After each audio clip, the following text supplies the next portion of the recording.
Мен Нұрмұхамед Досыбаев, жасым 26-да, және мен Астана Garden School мектебінің құрылтайшыларының бірімін.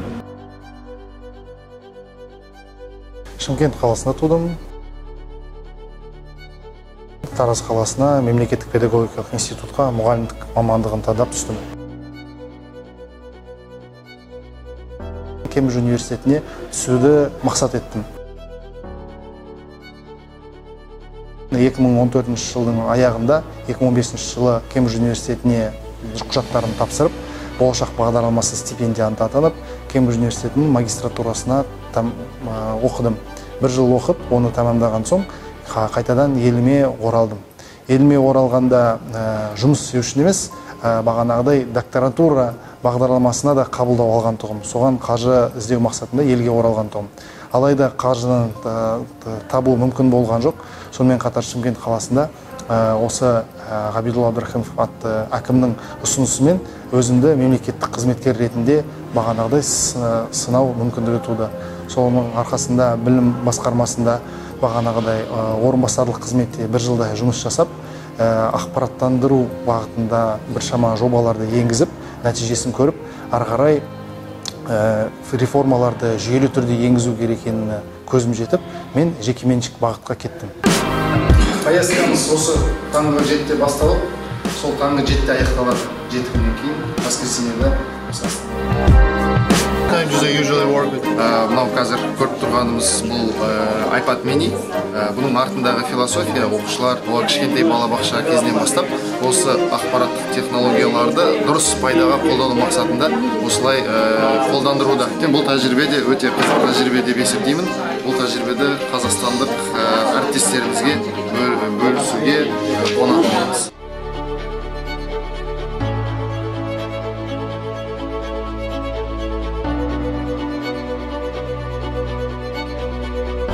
Мамыр айынан қыркүйек айға дейін 3 ай қалып тұрды. Сен шешу керек осыны өзіңе табандылық танытып.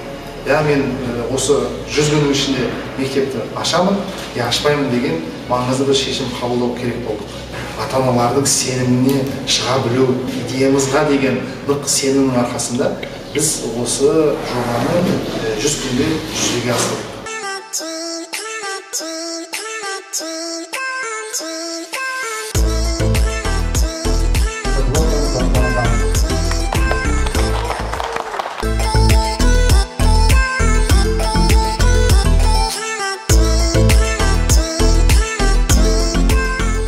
Маған тікелей әсер еткен меніңше сол ұстаздарым деп ойлаймын. Ұстаздарым, тәрбиешілерім және мектеп басшылары.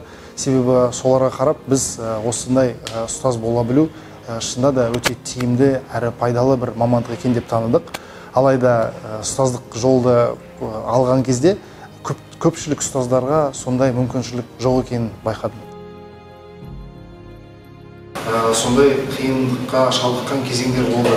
Мен осы Кембридж университетін бітіріп келіп, мемлекеттік қызметке не үшін істеп жатырмын, сондай төмен жалақыға, егер бұл бағаланбаса деген сияқты. Мен әрқашанда кетіп қалам, шетелге де, басқа жерге де, біздің халықаралық деңгейдегі дипломымыз бізге әлемнің кез келген еліне есікті ашып береді. Бірақ біз сол миссиямызға үнемі қарап отырып, қиналған жағдайда күш нәр алып отырып десе болады. Дәл осы сияқты мына жерде Астанаға келіп жобаны бастаймыз деп жатқан кезде осындай түсініспеушіліктер, анықсыз жағдайлар халық тарапынан, бағанағыдай команда тарапынан түсініспеушіліктер пайда болып жатқан кезде мен үнемі үмітсіздікке барудан гөрі бағанағыдай миссиямыздың, мақсатымыздың маңыздылығына қарай отыра күш жинадым десе болады.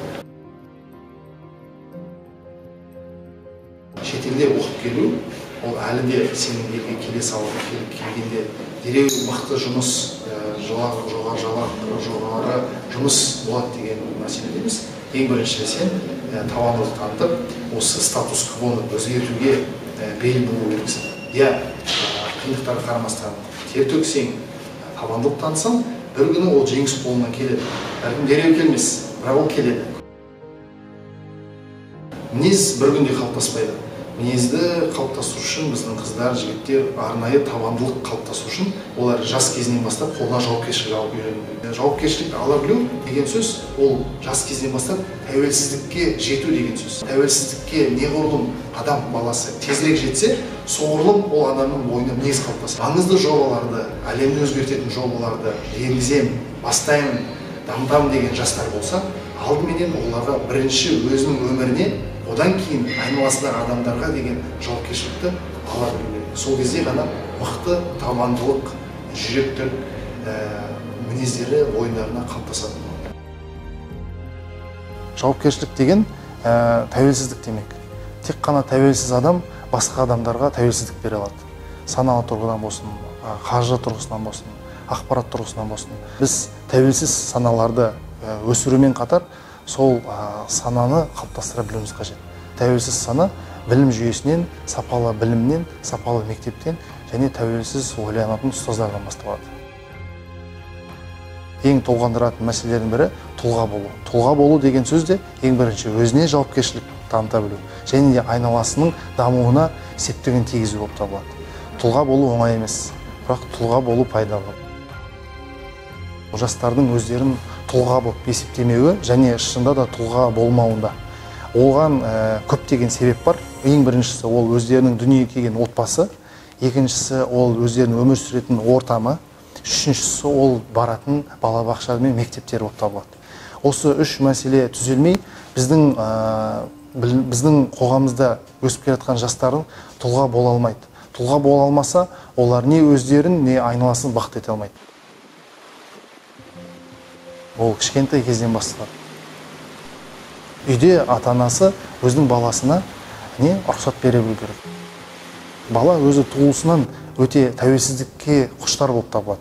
Өзі бір нәрсе әрекет еткісі келеді, бір нәрсені ойнағысы келеді. Сол кезде балаға кішкентай жасынан бастап айт, сөйт, бүйт, қой, жаса деген сияқты бағыттарды үнемі қатаң ұстап бере беретін болсаң, ол бала тәуелсіз болуы қиын болады. Тәуелсіз тұрғыда ойлану қиын болады.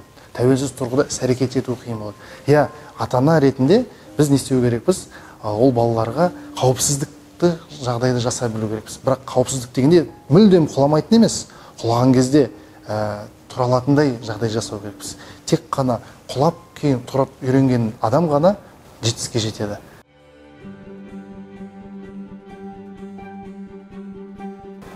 Астана мүмкіндіктер қаласы, амбиция қаласы,